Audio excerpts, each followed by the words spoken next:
memories we created on the court are going to stay with me forever. For Wheeling University Athletics, I'm Zach Ziegler. We continue our series of getting to meet our 2025 Wheeling Athletics Hall of Fame class. Today, we're joined by former Wheeling University men's basketball player and 2025 Hall of Famer Terrance Bradley. And Terrance, first of all, congratulations on your induction. Talk a little bit about what it means to you to be inducted into this class. I appreciate the time today, and I'm so excited to be inducted. Being inducted with this class is a great honor for me. Just one, you know, having the university recognize my athletic achievements, and in addition to going into the class with four members that I crossed paths with at some point during my athletic career and their athletic careers, to kind of see how we all crossed paths and ended up in the Hall of Fame. It's kind of neat to see. So I'm excited to get back to the university and break bread with some of these individuals and celebrate our athletic achievements. And Terrance, when you left the program, you really left your mark. You're one of two players to score over 2,000 points in your career, the second leading scorer all time for the program. What does it mean to you to have kind of left your mark on the program here at Wheeling? It means a lot. When you first get to a university, especially someone like myself who comes from Prince George's County, Maryland, it was a little bit of a culture shock just with the weather and being away from home for the first time. So when you first get there, you're just trying to focus on getting better and just getting some minutes and opportunities to get on the floor. And then, as your career progresses, you know, you're not even thinking about all-time scoring lists or anything of that nature. You're just focused on the season that you're in and the moments that you're in. So towards the end of my career, especially when we played against Barton in that last game, I wasn't even truly aware of how close I was to 2000. One of my teammates, host families, Pete, from Serbia, his during every time out, his host family would come up to me and say, "Hey, you're this close to this, you're that close to this, you're this close to this," and I wasn't even aware. Like I'm in the midst of the game, so I'm like, "What is she talking about?" And then after the game, she tells me, "Hey, you went over 2,000," and then it clicked. Oh, that's what she was trying to get me to realize because I was so close to the record. So it's very humbling to realize that I'm one or two members over 2,000, and hopefully there'll be some members that join us in the future. And talk a little bit about your journey to Wheeling. How'd you find the campus and talk about how you joined the men's basketball team?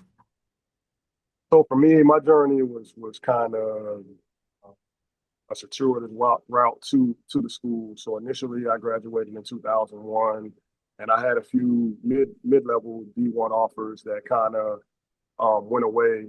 So from 2001 to 2002, I kind of just sat out, and that was before the years or before this new transition with junior college years not counting towards eligibility and things of that nature. So for me, I didn't want to necessarily use up a year at junior college, not necessarily knowing that you can go to junior college to reestablish yourself. And in the process of doing so, I feel like that kind of hindered me from um, reestablishing myself.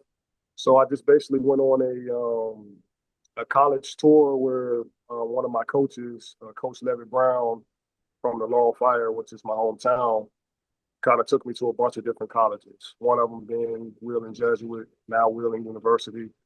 And I just had a workout with Coach DeFrugio and Coach Sancombe versus a few of the guys that were there over the summer. I did relatively well in the workout, and then they offered me an opportunity to come to the school. I connected with a few of the guys there, and I ended up at the university. And during your time, you kind of built a winning culture with the program. Your junior year, you win the WVIAC championship. Talk about what that was like to kind of build the program over the 2 years and kind of get to that pinnacle during your junior season. Yeah, there was a lot of guys that came before us that, we had a lot of strong seasons and we just, came up short either, in the semifinals and things of that nature.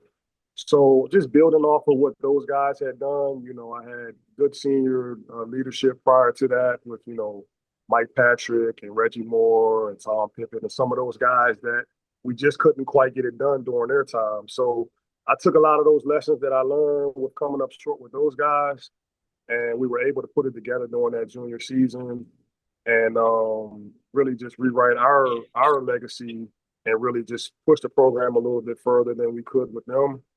They gave us a good platform to start on, and then we just built from there.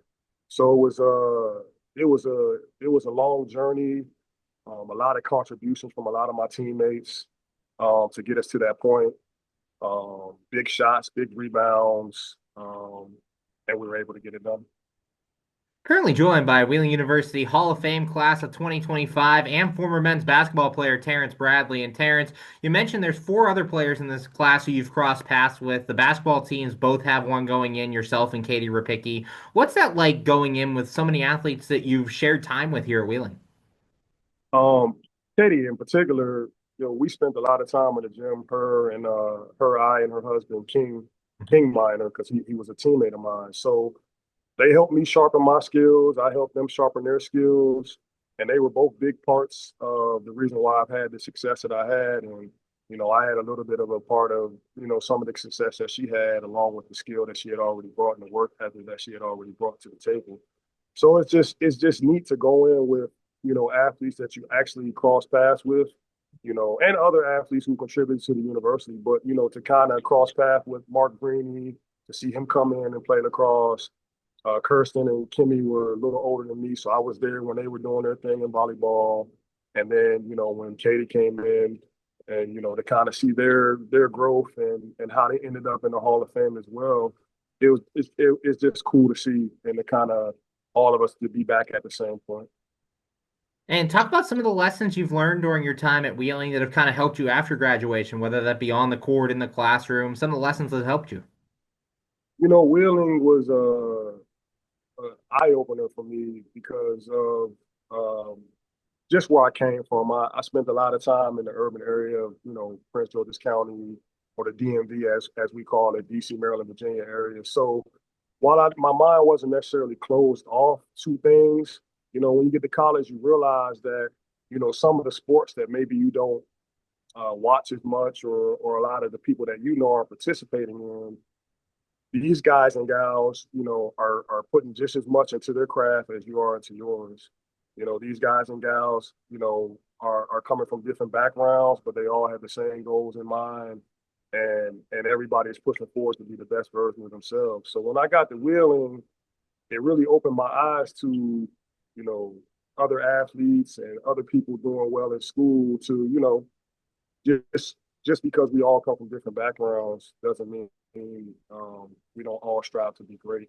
So it just opened my eyes and broadened my horizons to what the world offered, um, and the talents of other people, and uh, just allow me to really push forward, to continue to strive for greatness, and to support my fellow athletes and classmates. And finally, what advice would you give to a current men's basketball player who's going to be seeing you get inducted here in October on how they can reach that level as well? Enjoy the process. While you're going through this journey, some of them will continue to be able to play professionally, and some of them, like myself, this will be their last stop playing serious basketball. So while you have that moment, enjoy it. Enjoy the process, both good and bad, and embrace your teammates, which is something I wish I would have done a better job of doing. I was so singularly focused on kind of myself and pushing myself to get better that I didn't always embrace my teammates and the brotherhood that you should be building, as you guys are all in the trenches every day. So I would encourage everybody to remain a good teammate. Obviously, take your academics seriously, and just trust the process, and fall in love with the game. And wherever that takes you, that takes you. Um, but at the end of the day, you don't want to be disappointed with the work that you didn't put in, and not being able to go back and redo your college career, because once it's over, it's over.